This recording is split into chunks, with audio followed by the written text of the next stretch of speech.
Some more information has come out about the assassination of, or attempted assassination of President Trump.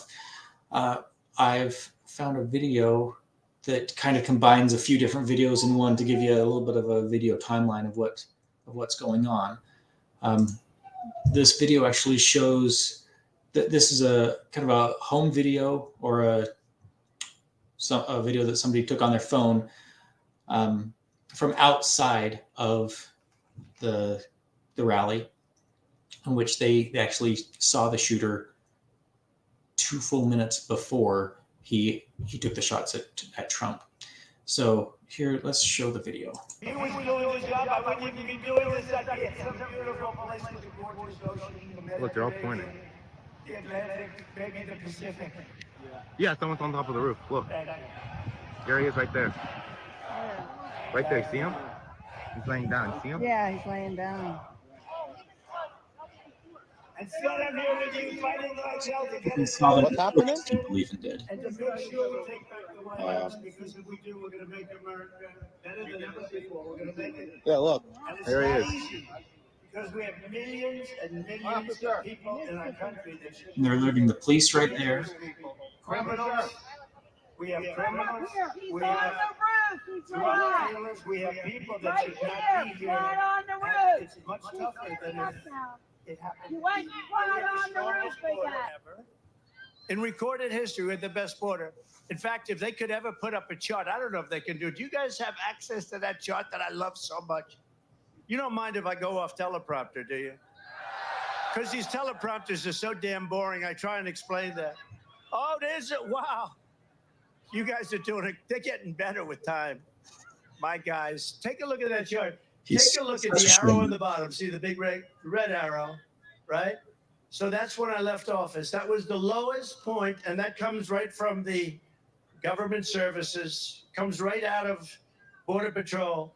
Take a look at that. So that arrow is the lowest and 30 seconds amount of illegal immigration ever in recorded history into our country. And then... And again, other people had seen him even before then, maybe another 30 seconds. And then the worst president in the history of our country took over. And look what happened to our country. Probably 20 million people. And you know, that's a little bit old, that chart. That chart's a couple of months old. And if you want to really see something that says...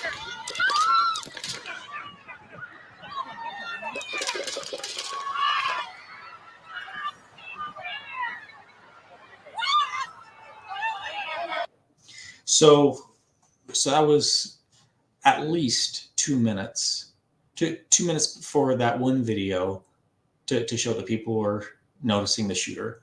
So it could have been another 30 seconds or even another minute of people seeing the shooter, wondering, why is he up there on the roof, and trying to alert the police to it. There's questions there. So let me show you something that was brought to light. This is Secret Service training exercise brought to you by CBS News. This is a video from a while ago. This isn't directly related to the assassination attempt, but I thought it was interesting when we're talking about the Secret Service. To expand hiring, they're aiming to have 30% women recruits by 2030. And even allowed YouTube influencer Michelle Carre to train with agents. But I'm very conscious as I sit in this chair now of making sure that we need to attract diverse candidates and ensure that we are developing and giving opportunities to everybody in our workforce, and particularly women. If you're wanting a brain surgeon, do you want the most diverse brain surgeon or do you want the best brain surgeon? If you want a bus driver, do you want a diverse bus driver or an experienced bus driver? Heart surgeon? Do you want the diverse heart surgeon or do you want the best heart surgeon? I would say when lives are on the line, let's go with a meritocracy. Let's go with the best you can get rather than the most diverse you can get. That workforce will be pivotal for the 2024 campaign season, which for the first time includes a former president who already has lifetime protection. Agents were there when Donald Trump was arraigned. So, yeah, there have been quite a few people talking about how there was a lot of diversity in the Secret Service when the assassination attempt happened. I don't know specifically how many DEI hires were part of his detail. Here's the head of the security for the Republican National Convention. So as Mayor Johnson and Chief mentioned, this is a national special security event. That designation is the highest level of security designation that the federal government can determine. So we are confident in these security plans that are in place for this event, and we're ready to go. It's been an 18-month process. We've worked together over that 18 months to develop operational security plans for any and all aspects of security related to this event. But did it change within the last one? And any change been made in the last 24? We're not anticipating any changes to our operational security plans for this event. Thank you. So even though there was an assassination attempt on the presumptive nominee for the Republican Party, they're not planning on making any security changes or heightening security for the Republican National Convention. And that's all sorts of difficult to read. They're reportedly very upset over the negative coverage at their failure in Pennsylvania, particularly the scrutiny on DEI hires perceived as unqualified. Chris Cheadle is determined to maintain her position, and is that aims to increase the number of women on Trump's protection detail. Again, I don't care who is on Trump's protection detail as long as they're qualified, as long as they're good at their jobs. But according to Dan Bongino, who is a former Secret Service agent himself, there were some problems there. Let me play this for you.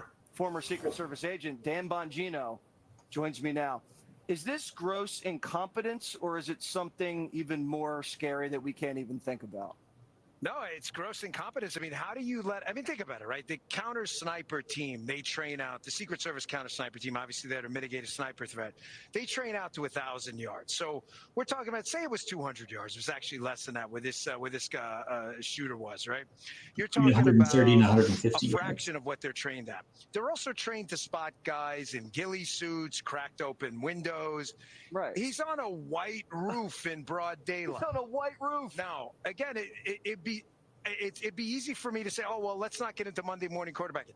Bro, it's not a freaking football game. It's the President of the United States' life.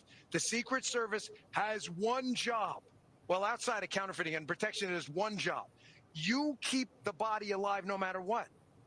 They came within a millimeter of this guy losing his life. I don't understand some of the commentary that's, they did a great job. Well, the body guys, that response was, brave. None, they ran up there. They didn't know there could have been 10 more shooters. Right. No doubt. Know those guys.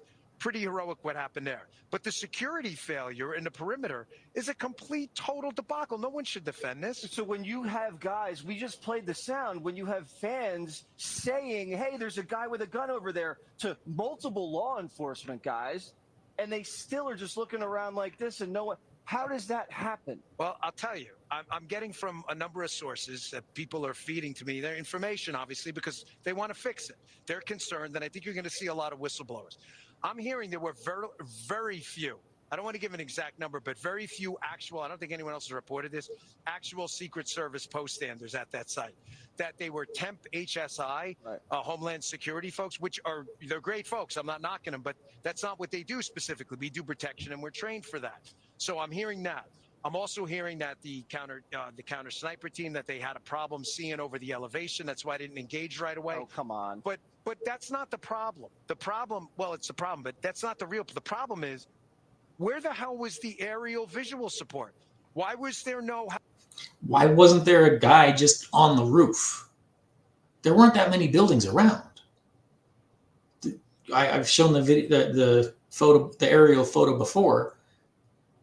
There's like one building, and there was nobody on the roof of it. Perfect shot. Like if you were a sniper, you wouldn't dream of having such a great position. Helicopter? Why was there no drone? Why was there no FLIR? Why was there no thermal? Forward-looking infrared. How the hell is the crowd acting as the freaking counter surveillance operation? I know, if that's the best. Yeah. Why was the crowd the counter surveillance? Why didn't we have why didn't we just have somebody on the roof? Come on. There we go. Let me show the roof again, or the aerial photo again. Here it is. So here's where Trump was speaking. Here's the shooter. Where else could the shooter have shot from? Nowhere. They could have had one guy on this roof. Maybe you could have 3 or 4 just making sure that everything's covered. But from this vantage point, they couldn't see anything, or the sniper team couldn't see anything beyond this ridge line. So all of this would be considered, I think they call it a dead zone, where they just do not have a view of this. So the guy in that home video, you could see the guy crawling up right along here and then setting up for a shot for Trump. I don't know how long it took for the sniper team to actually spot him and engage, but it shouldn't have happened. There should have been security on this rooftop. It's ridiculous. Ridiculous. Anyway, that's all I've got for this video. I'm sure that there's going to be more information that comes out. Hopefully there'll be whistleblowers that come out and show how this failure happened. But we'll probably never know exactly, because it was a little bit too perfect in my mind for something like that to happen. Anyway, if you've got something to share, please comment down below. Like, share, subscribe. I'm on both YouTube and Rumble, so you can, if you follow me both places, I'll love it even more. And we'll see you on the next video. Bye.